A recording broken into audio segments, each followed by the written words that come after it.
The little girl was hiding behind a coolant pipe, and she had blood on her sleeve that was not hers. I froze with my wrench halfway to the wall panel. My name is Daniel Carter, and I am the only human licensed to do repair work on Vale Tarn Station. I have been doing this job for 6 years. In 6 years, I have never once seen a Cathari child this deep in the maintenance tunnels. Children of that species do not come down here. They are not allowed. The air is too dry for their skin, and the noise of the machines hurts their ears. This child was small, maybe 6 years old in their counting. Her skin was the pale silver color of moonlight, and her eyes were the deep blue of every royal portrait I had ever walked past on the upper decks. Around her forehead sat a thin band of woven white metal. I knew that band. Every person on this station knew that band. It belonged to Princess Liari Ven, the heir to the coral throne. I was a human alone in a service corridor, with the most protected child in the entire star sector. She saw me and her whole body went stiff. Her hands pressed flat against the pipe behind her, like she was trying to push herself through the metal. Her chest moved fast under the torn silk of her ceremonial robes. I held up both hands. I dropped the wrench. It clattered loud on the deck plates and we both flinched. "It is okay," I said in trade tongue, the slowest and gentlest words I had. "It is okay. I am not going to hurt you." She did not move. She did not speak. She just stared at me with those wide blue eyes. Then I heard the footsteps. They were coming from the long corridor behind me, the one that led back up to the royal wing. The footsteps were heavy and even. They were not the soft, careful steps of the royal guard. The royal guard wears soft boots when they walk near the royals. These boots were armored. These boots belonged to soldiers who did not care if anyone heard them coming, because they did not expect anyone left to hear. The little girl heard them too. Her face changed. The fear in her eyes turned into something much worse. It turned into the look a child gets when she has already seen a bad thing happen, and she knows the bad thing is about to happen again. "Please," she whispered. The word was in broken trade tongue and her voice was so small I almost missed it. "Please, they killed Mama Kessa. Please hide me." My brain went very quiet. I did not think about politics. I did not think about laws. I did not think about the fact that I was a human contractor and she was a royal heir and the entire station was about to lose its mind. I thought about a crying kid in a hallway. That was all. I crossed the 4 steps between us in less than a second. I scooped her up under the arms. She weighed almost nothing. I tucked her against my chest, opened the side flap of my big work harness and slid her down inside it. The harness was made for tools and spare parts and emergency gear. It was big enough for her if she pulled her knees up. I felt her small fingers grab the inside of my shirt. "Be quiet," I whispered. "Do not move." I picked up my wrench. I turned around. I started walking back the way I had come, like nothing was wrong. The footsteps were close now. I counted them. 4 sets, maybe 5. I kept my head down and my breathing slow. 2 soldiers came around the bend. They were Cathari. They were tall, almost 2 heads taller than me, and they wore the deep red armor of House Vorash. House Vorash was the regent's house. The regent was the princess's uncle. I felt the small fingers tighten on my shirt. The lead soldier stopped in front of me. He looked down. His face was blank. "Human," he said, "what are you doing in this corridor?" "Coolant junction repair, sir," I said. I kept my voice tired and bored. I have learned in 6 years on this station that the best way to handle Cathari soldiers is to act like a piece of furniture. Permit number 447. The master of works sent me down. The soldier stared at me for a long moment. His eyes moved over my harness. They paused on the bulge against my ribs. "What is in your harness?" "Coolant valves, sir. New ones, the old ones cracked." The fingers on my shirt were shaking now. I could feel her whole small body trembling against me. If he asked me to open the harness, it was over. I had nothing. No weapon, no backup, nothing. The second soldier behind him spoke in fast Cathari. He was telling the first one to hurry up. They were looking for something. They did not have time. The first soldier breathed out through his nose. He waved a hand at me. "Move, human. Get out of this corridor. If we see you down here again today, you will be detained." "Yes, sir. Thank you, sir." I walked. I did not run. I did not look back. I walked at the slow, tired pace of a man at the end of a long shift. I walked until I turned the corner, and then I walked some more, because I knew Cathari hearing was sharp and they would notice if my steps changed. When I reached the next junction, I ducked left into a narrow access tube and finally stopped. The little girl pushed her head out of the harness. Her face was wet with tears she had not made a sound about. She had cried silently the whole time. A child should not know how to cry silently.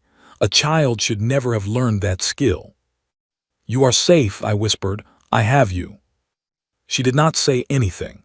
She just reached up and put both her arms around my neck and held on. That was when the station alarm started. It was not the normal alarm. It was the special one. It was the 3 short bursts and 1 long burst that meant a royal emergency. Every screen on the station was about to flash the same message in 3 languages, and every guard on the station was about to be looking for one specific face. I knew, before the message even finished playing, that the face was going to be mine. The voice came through the corridor speakers.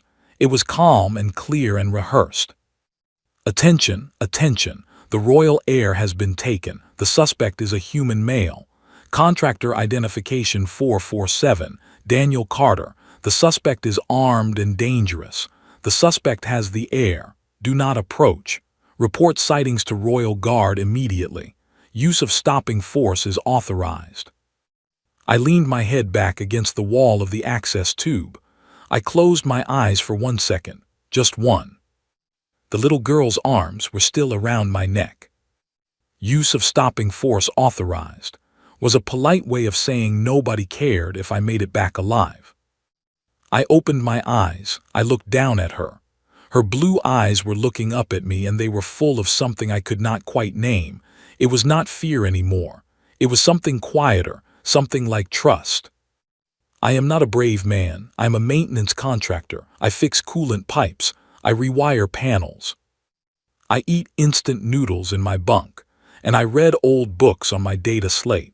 And I send half my pay home to my sister on a small green planet very far from here." But I had a child in my arms, and her uncle was trying to make sure she never grew up. And I was the only person on this whole shining station who knew what was really happening. "All right," I whispered to her. "All right, sweetheart, we are going to be okay. We just have to be smart." She tucked her face into my shoulder. Her circlet pressed cold against my neck. I thought about the layout of the station. I thought about every tunnel, every shaft, every forgotten corner I had crawled through in 6 years. I thought about every camera I knew the location of, and every camera I had personally taped over because the master of works wanted me to work in private. I thought about the long way around to the consulate level, the cargo bays, the docking arms. Then I thought about the message that had just played. The whole station was hunting me. Every face I passed was a danger. Every door was a trap. But they were hunting a man with a child in his arms. They were not hunting a tired contractor pushing a tool cart. I put her back inside the harness. I pulled the flap closed over her. I picked up my wrench and clipped it to my belt, and then I picked up the wrench in my mind too, the small, simple human tool that says I am not a hero, I am not a soldier, I am just a guy with a job to do. "Listen to me," I whispered to the harness. "You are going to be very quiet. You are going to be smaller than you have ever been. I am going to walk us out of this corridor and into a place where I can hide you better. And no matter what you hear above your head, no matter what people say about me, you do not make a sound. Do you understand?" A small nod against my chest. "Good girl, what is your name, just so I know?" A whisper, "Liari." "Hi, Liari. I am Daniel. I am your friend now. Friends help each other. We are going to help each other today." Another small nod. I took a long breath. I stepped out of the access tube.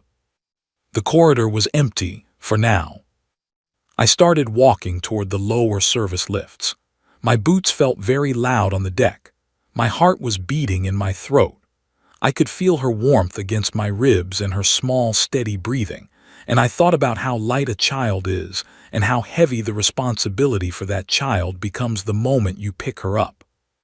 Halfway down the corridor, a door slid open ahead of me. A Cathari guard stepped out. He was alone. He was tall and pale, and his weapon was already in his hand. He saw me, and his eyes went wide, and he raised the weapon. "Stop where you are," he said. I stopped. I held up my empty hands very slowly. "I am unarmed," I said.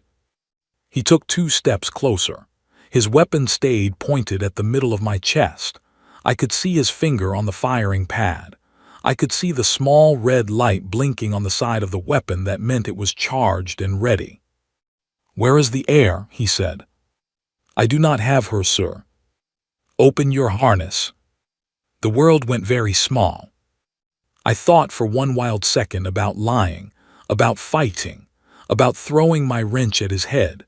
None of those things would work. He was faster than me and his weapon was already charged. So I did the only thing I could do. I looked him in the eyes and I said something true. "Sir, please, I am asking you, one person to another. I do not know who you are, I do not know what house you serve. But there is a child in this harness and her uncle is trying to make sure she never sees the morning. Look at me. Look at my face. Look at my hands. I am a maintenance worker. I do not have a weapon. I do not have a plan. I just have her." His weapon did not move. But his eyes did. His eyes flicked, just for a second, to the side, to the shoulder of his own uniform. He was wearing the gray and silver of the Royal Guard, not the red of House Vorash. The Royal Guard was supposed to serve the throne itself, not any one house.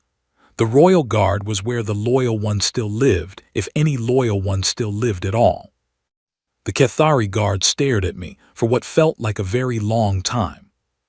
Then slowly, he lowered his weapon. "Walk," he said quietly. "Down this corridor, take the second left, not the first. The first has cameras. The second goes to the old laundry shafts. They have been sealed for years. The seal is broken on panel 9. Do you understand?" I could barely speak. "Yes," I whispered. "My sister served the Lady Kessa," he said. His voice was so low I almost did not hear it. "Tell the heir when she is safe that the Royal Guard has not forgotten its oath. Tell her that not all of us have been bought." He stepped past me. He kept walking like he had never seen me at all. I stood in the corridor for one frozen second. Then I started moving again, faster now, my hand pressed against the harness where Liari was hiding. The second left, panel 9, the old laundry shafts. Behind me, somewhere on the upper decks, I knew the regent was already standing in front of the cameras, his face full of pretend grief, telling the entire station and every world watching that a human animal had taken his beloved niece. He did not know yet that I had her. He did not know yet that she had told me what he did. And he definitely did not know yet that there were still Cathari on the station who remembered what their oaths meant. I found panel 9. The seal was indeed broken, just a hairline crack along the edge that nobody would notice unless they were looking for it. I worked my fingers under the lip and pulled. The panel came loose with a soft click. A dark shaft yawned open in front of me. I climbed in. I pulled the panel closed behind me.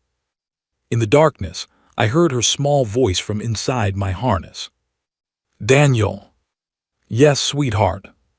"You are a good human." I sat there in the dark for a long moment, with the alarms still blaring through the walls and the whole station hunting my face, and I tried very hard not to cry. Then I started crawling. The shaft was narrow and dusty, and it had not been used in years. Old cobwebs broke against my face. The metal was cold under my hands.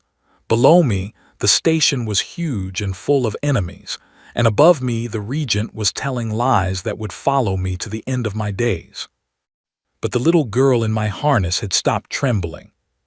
She trusted me.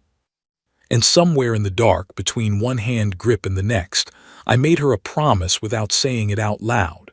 I was going to get her home. I did not know how. I did not know who would believe me. I did not know if I would survive long enough to even try. But I was going to get her home. That was the promise. The shaft creaked softly around me as I crawled deeper into the bones of the station. Behind me, the alarms kept screaming. Ahead of me, the dark went on. And somewhere in the upper decks, a man in red armor was learning that his niece was missing from the spot where she had been left, and he was about to start asking very dangerous questions. I crawled faster. The shaft narrowed for a moment and I had to twist sideways to fit through. My elbow scraped against a rusted bolt. I felt warm wetness on my arm. I did not stop. I kept moving. The harness pressed against the metal walls and I heard a tiny gasp from inside it. "I am sorry," I whispered. "Almost through, hold on." I pushed forward with my legs. The metal groaned. Something rattled in the shaft above me and old dust rained down. I held my breath. Nothing fell. Nothing collapsed. The station kept its secrets for one more minute. Then the shaft opened up into a wider space, and I dropped down into a forgotten room that smelled of soap that had not been made in 100 years. I sat down on the cold floor. I leaned my back against the wall. My heart was finally slowing. My arm was bleeding, but it was not bad. I would deal with it later. I opened the harness flap. Liari peeked up at me. Her small silver face was streaked with dust. Her circlet was crooked. She looked like the most fragile thing in the universe. "Are we safe now?" she whispered. I looked around the dark room. I listened. I heard nothing. No footsteps, no voices, just the hum of pipes far above us and the sound of my own breathing. "For now," I said, "for a little while." She pulled herself out of the harness and sat down next to me, very close. She put her small hand on top of mine. "What happens next, Daniel?" I looked down at her hand on mine. I thought about everything I did not know. I thought about how a 6-year-old girl was asking a maintenance worker to plan an escape from the most well-guarded station in 3-star systems, with the entire security force hunting his face. I thought about it for a long moment. Then I squeezed her hand back, gently. "What happens next is we do something nobody is going to expect," I said. "And then we do something else. And we keep doing something else until one of those somethings works. That is the whole plan, Liari. We just keep moving." She was quiet for a moment. Then she nodded very seriously, like a tiny queen agreeing to a war strategy. "Okay," she said, "we keep moving." I smiled, even though my heart was still pounding and my arm was still bleeding, and the alarms were still blaring far above our heads. "Okay, sweetheart, we keep moving." I stood up. I lifted her up too. I tucked her back into the harness, gentler this time. I checked the small map I kept on my data slate, the one with all the corridors I was not supposed to know about. There was a way to the lower cargo bays from here. A long way. A dangerous way, but a possible way. I started walking. And somewhere far above us, the hunt for the human kidnapper was just getting started. I did not know yet that the next 24 hours would be the most dangerous of my entire life. I did not know yet that I would have to make choices I had never thought I was capable of making. I did not know yet that the small silver hand resting against my ribs was about to change everything I thought I knew about courage and family, and what it meant to be human in a galaxy that had decided long ago that humans were not worth saving. I just kept walking. The station hummed around me. The pipes whispered. Somewhere far above, a man in red armor was already starting to suspect that things were not going according to his careful plan, and his face was turning from polished grief to something much colder. Daniel Carter, maintenance contractor, kidnapper of the royal heir. That was who I was now, in the eyes of the law. But the small fingers curled inside my shirt knew the truth. And I was going to make sure the rest of the galaxy knew it too, no matter what it cost me. I just had to live long enough to do it. The cargo bays were 3 levels down. I started moving toward them and the dark swallowed us up, and the long second day began. The laundry room ended in a door that had not been opened in decades. The lock was old. The kind of old that meant nobody had updated it because nobody had remembered it existed. I worked it open with the flat end of my wrench. It took me 4 minutes. 4 minutes felt like 4 hours. When the door finally swung loose, I peered through the crack. A long, empty service hallway stretched ahead, lit by the dim emergency strips along the floor. No cameras that I could see. No movement. I slipped through with Liari. I closed the door behind me. The hallway smelled like cold metal and dust. The kind of place forgotten by everyone but maintenance workers like me. I had walked this hall maybe twice in 6 years. I had not expected to walk it ever again. But here I was, carrying a princess, hunted by a regent, my face on every screen on the station. I started walking. Liari was very still inside the harness. I could feel the small, steady pulse of her breathing against my ribs. She was being so brave. Braver than any 6-year-old should have to be. I made another silent promise, the second of many. When this was over, this child was going to get to be a child again. She was going to play. She was going to laugh. She was going to forget how to cry without making a sound. I would make sure of it. The hallway turned. I turned with it. And ahead of me, through a small window in a security door, I saw the wide open space of the lower cargo bay. Crates stacked 20 high. Loader bots moving slow in the half-light. A single Kethari worker at a console, his back to the door. The cargo bay was the next step. The cargo bay was where the freight shuttles came in from off-station. The cargo bay was, maybe, a way out. I just had to get across it without being seen. I took a slow breath. I rested my hand on the harness. "Hold on, Liari," I whispered. "Round 2. I pressed my palm against the door panel. The light blinked from red to green. My contractor code still worked. The regent had not thought to lock me out yet, or his people had not gotten to it. A small mercy. Maybe my last one. The door slid open with a soft hiss. I stepped into the cargo bay, and the long, dangerous middle of my night began. The Kethari worker at the console did not turn around. The loader bots did not notice me. The crates rose around me like silent walls. I moved between them, slow and careful, keeping my head down and my pace steady. I had a plan now, a small one, a bad one, but a plan. The freight shuttles ran on a fixed schedule. There was always one being loaded for departure. If I could get to it, if I could hide us inside a crate going off station, we could be on a different world by morning. Somebody had killed Lady Kessa. Somebody was hunting a child to clear a path to a throne. Somebody had put my face on every screen in 3 star systems. And one tired human contractor with a wrench and a borrowed map was going to get the heir of the Coral Throne off this station alive. That was the plan. I just had to pull it off. I slipped between 2 crates and froze, voices ahead, 2 Kethari in red armor.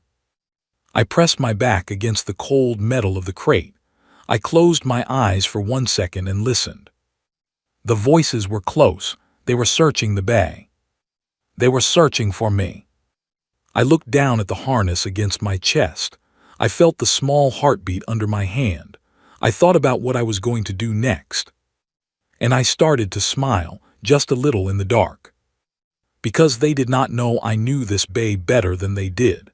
They did not know I had taped over half the cameras in here last winter when the Master of Works wanted to skim from the cargo manifests. They did not know about the maintenance crawlspace behind the recycling bins. They did not know they had picked the wrong human. I turned very quietly and started moving toward the bins. The voices faded behind me. The hunt was on, and for the first time since this had started, I felt something other than fear. I felt ready. Liari and I had a long night ahead of us, but I was Daniel Carter. I fixed broken things. And right now, the most broken thing in this whole galaxy was the promise that had been made to a little girl when she was born, the promise that her people would keep her safe. I was going to fix it. One step at a time, one crate at a time, one whispered breath at a time. The bins were 10 meters ahead. The voices were getting louder again behind me. I gripped my wrench tight. I started to run. The recycling bins loomed ahead of me, big and dark and smelling of old packing foam. Behind them, I knew, was a thin maintenance crawlspace that ran the whole length of the cargo bay wall. It was not on any official station map. I had only found it by accident 2 years ago, looking for a leak that turned out to be in a completely different sector. The voices behind me grew sharper. They had found something. A footprint maybe. A scrap of dust I had disturbed. I did not know what. I only knew I had less time than I had hoped. I reached the bins. I dropped to my knees behind them. There was a panel on the wall bolted shut with 4 old screws. I had loosened those screws myself 2 years ago, and I had never tightened them all the way back. A little piece of laziness from a younger me, finally about to save my life. I worked my fingers under the panel. I pulled. It came loose with a soft pop. The crawlspace yawned dark behind it. "Almost there, sweetheart," I whispered. I slid into the crawlspace, feet first, and pulled the panel back into place behind me. In the darkness, with the sound of armored boots growing louder on the other side of the wall, I held the small, warm weight of a princess against my chest, and I started crawling toward the loading docks. The night was just beginning, and somewhere far above me, a man in red armor was about to discover that his careful plan had a very small, very stubborn human-shaped hole in it. I crawled, I breathed, I kept moving. I did not stop. The dock lights flickered far ahead at the end of the long crawlspace, a pale blue glow, the shuttles. I kept moving toward them. 1 inch at a time, one quiet breath at a time, one promise at a time. Daniel Carter, maintenance worker, was going to get this little girl home. And nothing in this whole shining, cruel galaxy was going to stop him. The crawlspace stretched on. The lights ahead grew slowly closer, and in the dark behind me I heard the armored boots stop, hesitate, and finally turn away. For 1 more minute we were safe. I kept crawling. Liari pressed her small face against my chest, and I felt her smile, even though I could not see it. A tiny, brave smile in the dark. We were going to be okay. We had to be. The shuttle dock was close now, and whatever waited for us there, I would face it, because the alternative was a galaxy where men in red armor decided which children got to grow up. And I was not going to let that be the galaxy I lived in. Not tonight. Not ever. I crawled faster, with the air to the coral throne breathing softly against my heart, and the long night closing in around us both. The shuttle dock was 20 meters ahead, then 10, then 5. I reached the end of the crawlspace. I pressed my ear against the panel. I listened. Voices on the other side. Calm, ordinary workers loading crates. No armored boots, no alarms. I worked my fingers under the panel 1 more time. The dock waited. The story was about to change. But that, as they say, is a tale for tomorrow. Tonight, I just had to get through this door, find a crate, and get us both onto a shuttle going somewhere, anywhere, away from this station. Tonight, I just had to keep moving. And so I did. I pushed the panel open and slipped out into the cold blue light of the loading dock, with a princess in my harness and the whole galaxy on my back, and I started walking like I belonged there. Because for tonight, I did belong there. I was the only thing standing between a 6-year-old girl, and a man who wanted her gone. And that, it turned out, was the most important job I had ever had. The dock was busy, workers in coveralls, loader bots beeping, a row of freight shuttles humming at their berths. I kept my head down. I walked toward the third shuttle from the left, the one with the open cargo door and the half-empty hold. Nobody looked at me twice. Nobody stopped me. I reached the shuttle. I stepped inside. I found a tall crate with a loose lid. I opened it.